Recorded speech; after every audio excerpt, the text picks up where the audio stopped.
अस्सलामुअलैकुम dear student, कैसे हैं आप सब। आज से हम एप्लीकेशन ऑफ गॉस लॉ पर बात करेंगे। तो सबसे पहले गॉस लॉ क्या था। The electric flux through any close surface is equal to 1 over epsilon naught time to the total charge enclosed by that surface. किसी भी सरफेस के अंदर टोटल इलेक्ट्रिक फ्लक्स किसके बराबर होता था, 1 over epsilon naught time, that's permittivity of the medium, to the total charge enclosed by that surface।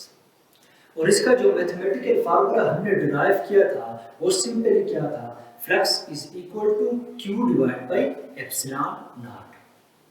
तो Gauss law की पहली एप्लीकेशन जो है वो है electric field intensity inside a hollow sphere. अभी हम देखते हैं कि एक हॉलो स्फीयर है जो अंदर से खोखला है, कुछ नहीं है इसके अंदर, लेकिन वो क्या है, एक कंडक्टिंग स्फीयर है। इसके सरफेस में, आउटर सरफेस में क्या है, बहुत सारे सपोज पॉजिटिव चार्ज स्प्रिंकल है।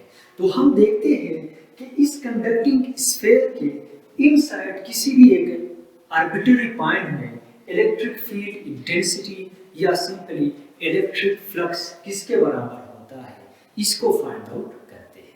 तो इसके लिए सबसे पहले consider a hollow conducting sphere carrying excess charge on it is outer surface. Suppose हमारे पास एक हॉलो कंडक्टिंग स्फीयर है, इसके इनसाइड कुछ नहीं है, बिल्कुल खाली है, खोखला है, लेकिन इसके आउटर सरफेस में क्या है, बहुत सारे चार्जेस स्प्रिंकल्ड है। We are going to find electric flux at any point inside this sphere. अब हम इस स्फीयर के इनसाइड किसी भी एक आर्बिट्ररी पॉइंट, सपोज मैंने सेंटर को लिया है, सही है ना, इस सेंटर पॉइंट जिसको हमने P से रिप्रेजेंट कर लिया, इस पॉइंट में इलेक्ट्रिक फ्लक्स फाइंड आउट करना चाहते हैं, या सिंपली इस पॉइंट में इलेक्ट्रिक फील्ड इंटेंसिटी कितनी होती है, इसे फाइंड करना चाहते हैं। For this, first we draw a Gaussian surface S below the actual surface। Gauss law की रिप्रेजेंटेशन में हमें पता है कि गॉस लॉ सिर्फ और सिर्फ क्लोज सरफेसेस के लिए एप्लीकेबल होता है। तो फर्स्ट हमें क्या करना होगा, इस पॉइंट के गिर्द एक आर्बिट्ररी हाइपोथेटिकल स्फीयर ड्रा करना होगा जिसको गॉसियन सरफेस कहा जाता है। तो हमने वही किया है। सपोज ये पॉइंट P जिसमें हम इलेक्ट्रिक फ्लक्स फाइंड आउट करना चाहते हैं, तो इसके गिर्द हमने क्या लिया, एक गॉसियन सरफेस लिया। Since by definition we know electric flux.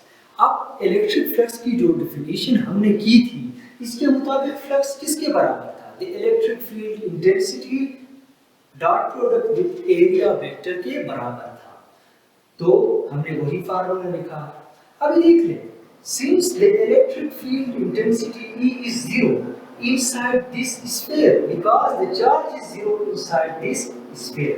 अब देख ले, इस hollow conducting sphere के inside में electric field intensity कितना है, zero है। तो क्योंकि अंदर कोई चार्ज नहीं है, सारे चार्जेस बाहर हैं। अगर सारे चार्जेस बाहर हैं तो अंदर कोई भी इलेक्ट्रिक फील्ड लाइंस नहीं है। तो इसी वजह से ये हमारे पास E जो इलेक्ट्रिक फील्ड इंटेंसिटी जो है वो इनसाइड जीरो है। तो सिंपली क्या होगा, इस कंडक्टिंग स्फीयर के इनसाइड इलेक्ट्रिक फ्लक्स भी जीरो होता है।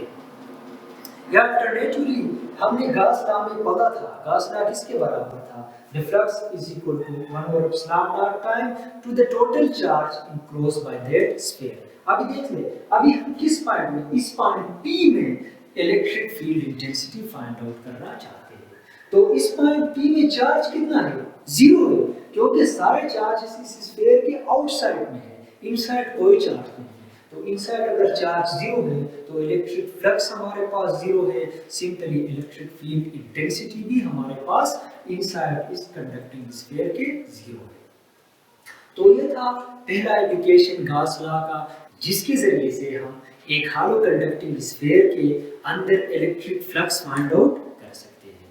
तो इसका प्रैक्टिकल एप्लीकेशन हमारे डेली लाइफ में क्या है, अगर लाइटनिंग हो रही हो, आसमानी बिजली हो रही हो, हम एक गाड़ी के अंदर में हैं, तो क्या होगा, वो लाइटनिंग जो है, आसमानी बिजली जो है, हम पर असर नहीं करेगा, क्योंकि हम क्या है, एक शील्डिंग इफेक्ट में है। इस चीज को शील्डिंग इफेक्ट कहते हैं। हम क्या है, गाड़ी के अंदर बैठे हैं, लाइटनिंग बाहर हो रही है, तो ये क्या है, कंडक्टिंग स्फीयर, कार का जो सरफेस है वो हमारे पास कंडक्टिंग स्फीयर होगा, तो लाइटनिंग अंदर नहीं होगा, हम नहीं आएगा, हम इससे महफूज होंगे। इससे रिलेटेड वीडियो आप यूट्यूब पे देख सकते हो, जिसे टेस्ला केज कहा जाता है।